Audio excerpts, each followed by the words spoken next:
Hello, it's been a long time since I came on and cooked with you. So I'm excited today because I'm going to make chicken and dumplings. And I had seen a post and someone said, if you could have your grandma make you anything right now, what would it be? And for me, it would be chicken and dumplings. And I kind of forgot about chicken and dumplings.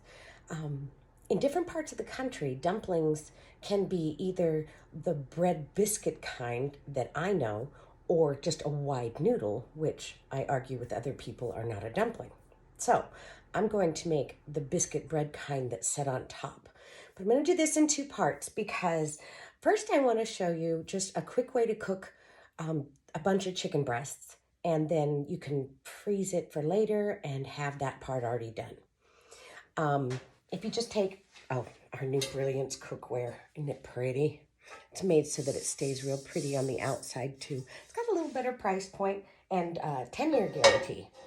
So that just came out the beginning of the month. So what I would do is I would take, like 5 chicken breasts and heat some olive oil and put your chicken breasts in. Then I'm going to let them cook for a bit, turn them over, add a little bit of chicken stock, and let them cook for a few more minutes. At that point, I'm going to shred it up, and I will use this in my chicken and dumplings. But you could do, a large quantity and then package it for future use. And I really enjoy doing that. So kind of odd. Yesterday we went out looking for some grouse, and we were lucky. We got a couple. One of them might have been blown apart. But so I find grouse to be really chewy. So before I cook them, I always tenderize them a little bit. So, and the other thing we found yesterday was a mushroom called chicken of the woods. And I have used this before to make chicken noodle soup. And when I asked how it was, I was told there was too much chicken. Only there was no chicken. It was just this mushroom. So I'm going to use wild chicken and wild chicken of the woods in my dumplings today. So I just have put some olive oil, a couple tablespoons of olive oil in my pan. I'm going to heat that up and I'll be back. Okay, so I'm going to go ahead and turn them over and just sprinkle some salt and pepper on. Turn these over, and I'm going to add in some, about a third of a cup of chicken stock right there. And let that cook for about maybe 6 more minutes. Okay, while that cooks, I'm going to start my chicken and dumplings. Now, the beginning of almost every soup or stew I make is carrots, celery, and onion because they just add all that wonderful flavor. So just like with the chicken, I want to go ahead and do a lot up at once because then I can freeze it and use it next time. It'll be super quick.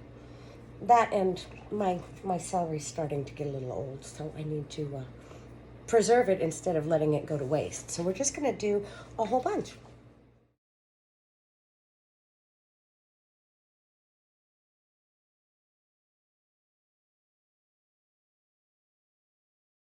Now, you might think I'm crazy on this step, and it looks a little weird considering I'm using grouse and mushrooms instead of regular chicken breast, but the principle is the same.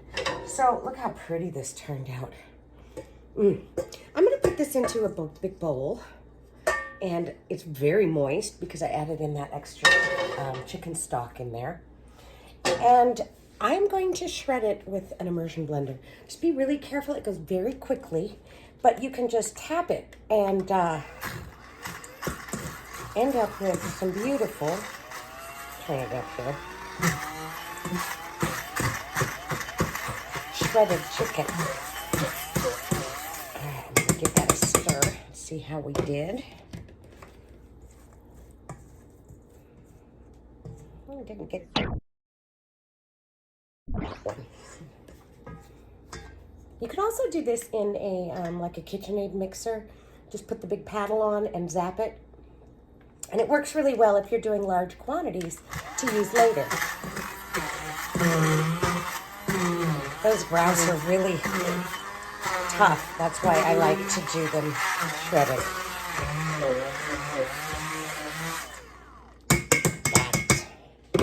All right. I love some chunks just to give texture to my dumplings, but you can, well, you can see shredded chicken-ish.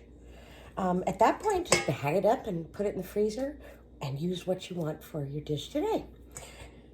I'll be right back. We'll start that chicken noodle soup, chicken dumplings. Okay, so we have our onions, celery, and carrots all sauteed up. I'm going to add 4 cloves of garlic into that. Then I'm going to add some flour to thicken, and then I'm going to add some evaporated milk and some chicken stock. So here we go.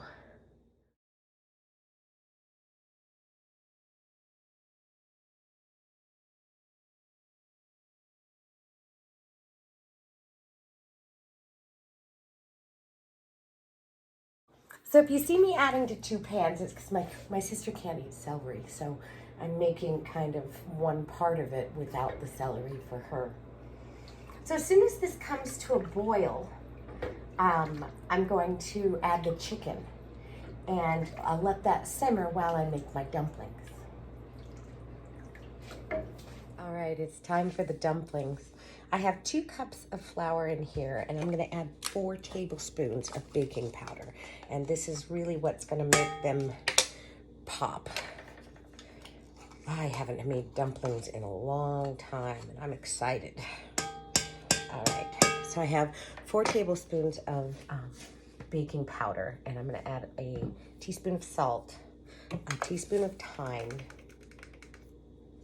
and I like pepper, so I'm going to add a good bit of pepper. Oh, you may have seen, this is a new product for fall also.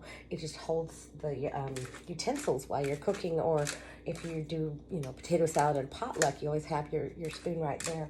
This one is made out of silicone, so you can use it right on the stove. It's awfully handy. All right, I'm just gonna whisk those together and make a little well in the middle. And I have 3/4 cup of milk, pour it right in, and then mix that in.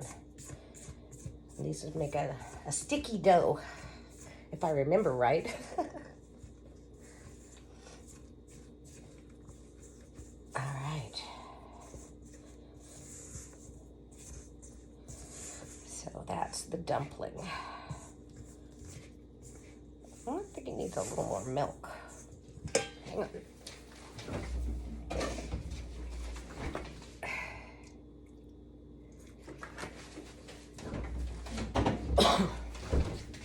Should make a sticky dough. Mine was a little bit dry.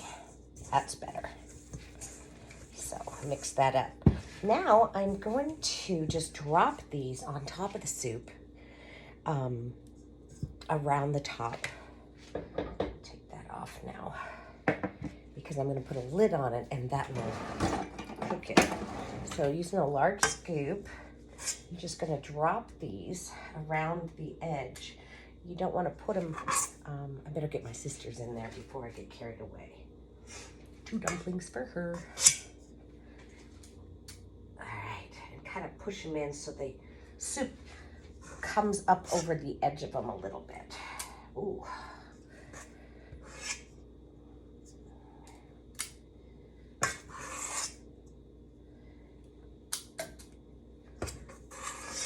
I'm gonna have a little one in the middle. That's okay. It'll be good. All right, I'm gonna put this one in the middle. And I'm gonna put a lid on. Let that simmer for about 15 minutes.